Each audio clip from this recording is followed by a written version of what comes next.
You've spent most of your life trying to be chosen by her, by society, by the illusion of love you thought would complete you.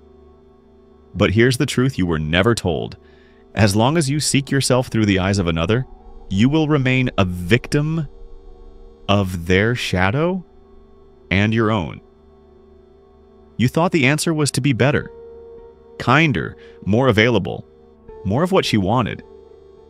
But the real path was never about being chosen. It was about choosing Chao yourself. Because the moment you stop chasing approval, the moment you step into your own gravity, everything changes. You become the architect of your presence, the guardian of your energy, the man who no longer dances for affection but embodies value and without asking for it. And women feel that, not on a logical level, but in their nervous system, in their instinct.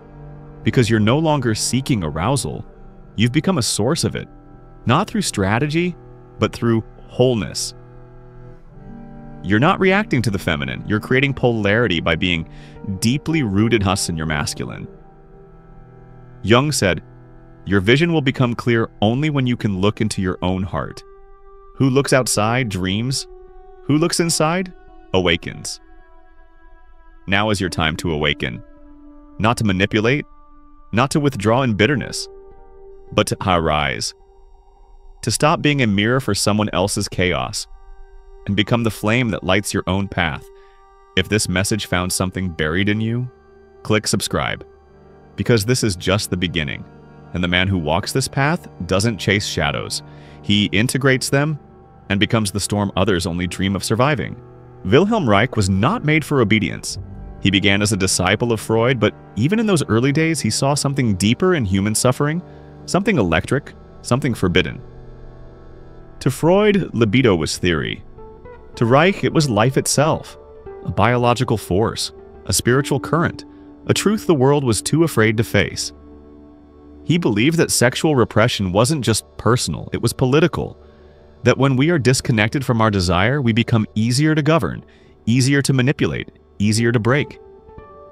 He spoke of something called orgonin energy, a life force that flows through all living beings, strongest when we are free, and suffocated when we are shamed. It was radical, too radical. Reich said that the body holds emotional trauma like armor. He created therapy not to talk about problems, but to release them. Through movement, through breath, through orgasm. He wasn't trying to shock. He was trying to awaken. But power hates what it cannot control. Governments banned his books. Psychoanalysts disowned him. The US government literally burned his research. He died in prison, condemned not for violence, but for healing what others feared to name. And yet, he left behind a question that still haunts us. What if the repression of sexuality, especially feminine sexuality, is not a side effect, but a design? Reich believed that female orgasm was not just pleasure, it was revolution. Because a woman who owns her body cannot be owned. She becomes untouchable, unprogrammable. She steps outside of control, and that is terrifying to a world built on obedience. Carl Jung spoke of individuation, the sacred path of becoming whole. Reich saw sexuality as a crucial part of that journey, but society teaches us to divide, to split pleasure from purity, love from lust, spirit from flesh. Reich said, "No more." He believed that healing doesn't begin with the mind, it begins with the body. And until we face what's been locked away in our desire, we remain half alive and easily subdued. Wilhelm Reich didn't just talk about sexuality. He treated it like a sacred fire. And at the center of that fire, what was the woman who fully felt? Not the woman who performed desire, not the woman reduced to curves on a screen, but the woman who claimed her lust as holy, unashamed, embodied power. Reich believed that the orgasm was not just physical release. It was energetic discharge, a liberation of blocked life force. And nowhere was that force more misunderstood, more feared than in the female body. Why? Because feminine desire does not follow rules. It's cyclic, intuitive, non-linear. It cannot be timed, tamed, or monetized. And that makes it dangerous in a world built on control. Reich saw what most refuse to admit. When a woman is disconnected from her pleasure, she becomes easier to direct, easier to guilt, easier to shape. And this disconnection is no accident. From a young age, women are taught to be desirable but not to desire, to please but not to ask, to seduce but never to devour. Reich called this the emotional plague, a culture-wide sickness where sexual repression is disguised as morality, modesty, and emotional maturity. But repression is not virtue, it's fear. Carl Jung might have called this the repression of the Eros archetype, that divine force of union, sensuality, creativity, and life. When a woman embraces this force, she threatens every system that profits from her silence. Because now she won't buy your guilt. She won't shrink for your comfort. She won't play the role of savior, muse, or doll. She becomes sovereign. And sovereignty in a woman is revolutionary. That's why throughout history, feminine lust has been demonized. The witch, the whore, the seductress. All myths created not to understand her, but to control her. What Reich proposed was explosive. That healing society required freeing the body, that the revolution wouldn't begin in the streets, but in the bedroom, in therapy rooms, in how we breathe, feel, and surrender to pleasure without shame. He wasn't promoting indulgence, he was invoking integrity, a return to wholeness, and that terrifies the fragmented world. So ask yourself, what would it mean to no longer fear your own hunger? To stop apologizing for wanting? To let the wild current of your body speak without censorship? This isn't just a personal question, it's political, it's ancestral, it's spiritual, and it's exactly the question they never wanted you to ask. What if everything you've been taught to be ashamed of was exactly where your power lives? That's the question Reich forced into the light, because for him, sexual repression wasn't just cultural, it was engineered, strategic, essential to domination. And where did it start? With the body, especially her body. From the moment a girl begins to feel her sensuality, the world closes in with warnings. Cover up, sit still, be nice, don't be too much. What she learns is not just modesty, but fear of her own energy. She internalizes a truth she'll never be told directly. Your pleasure is a threat. Because a woman who knows her pleasure, who understands what brings her to life, is no longer programmable. She stops seeking permission. She stops mistaking approval for love. And so, systems of control, religion, education, media, flood her world with one message, repeated in 1,000 forms. Desire is dangerous, especially yours. Reich called this the sexual counter-revolution. The moment institutions realized that a sexually liberated population could not be ruled the same way. Think about it. A woman in tune with her body is hard to sell shame to, hard to manipulate with insecurity, hard to break with rejection. She doesn't crave validation, she creates it. But that doesn't serve the machine, so they dress repression as virtue, shame as dignity, obedience as goodness. Even today we see it. Slut-shaming, moral policing, the double standard. A man with desire is assertive. A woman with desire is dangerous. And so she censors herself. She delays pleasure. She rationalizes dysfunction.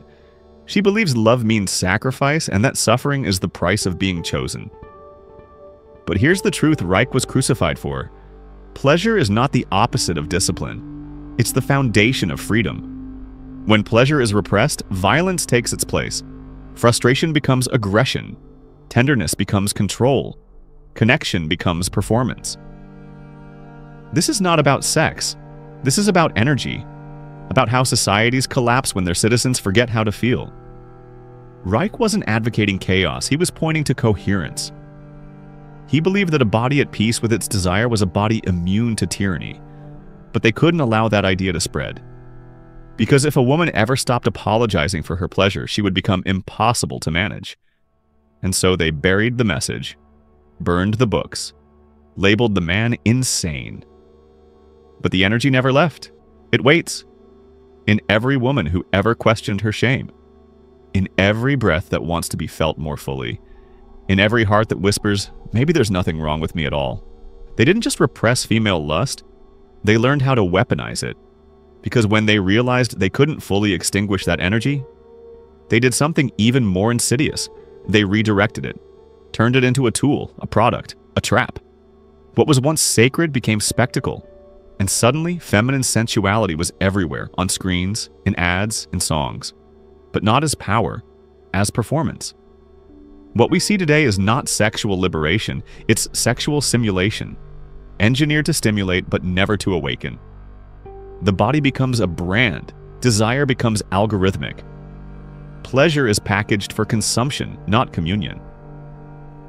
And here lies the darkest irony. Female lust is not only repressed, it is also exploited. She is told, use your beauty, be confident, be sexy, but only on someone else's terms. She must arouse but not feel. She must seduce but not choose. She must be desired, but never truly desiring, because the moment she chooses, she reclaims. Reich saw this long before Instagram, before OnlyFans, before algorithms. He understood that the suppression of eros creates a vacuum, and in that vacuum, control takes root. The liberated woman becomes a product. Her body is turned into currency. Her sexuality is measured by likes, follows, fantasies. But her power, her real, internal, untamable erotic life, remains off limits. Still feared. Still taboo. And the culture tells her, your value lies in how well you attract, but not in how deeply you feel. They've made lust a loop, a hunger that feeds the system but never nourishes the soul. And this is the modern prison. Because now repression doesn't feel like shame. It feels like performance, like constant comparison, like hyper-visibility without intimacy. It's not that she's invisible anymore, it's that she's seen too much, and still not truly known. So what happens? She doubts her instincts. She dissociates from her body. She becomes addicted to the illusion of freedom, while her real freedom, the power to choose what, when, how, and with whom, fades quietly into the background. And this, Reich would say, is the final twist. Lust has become a weapon turned inward, not against men, against herself. Every time she suppresses her too much, every time she performs instead of feels, every time she lets shame speak louder than her body, she surrenders another inch of her inner kingdom. Because the true weaponization of female lust isn't that it's made taboo. It's that it's marketed without soul, performed without connection, consumed without reverence. And a woman who begins to see this, who begins to reclaim her sensuality not as image but as essence, will start to remember, not who they told her to be, but who she was before the world taught her to shrink.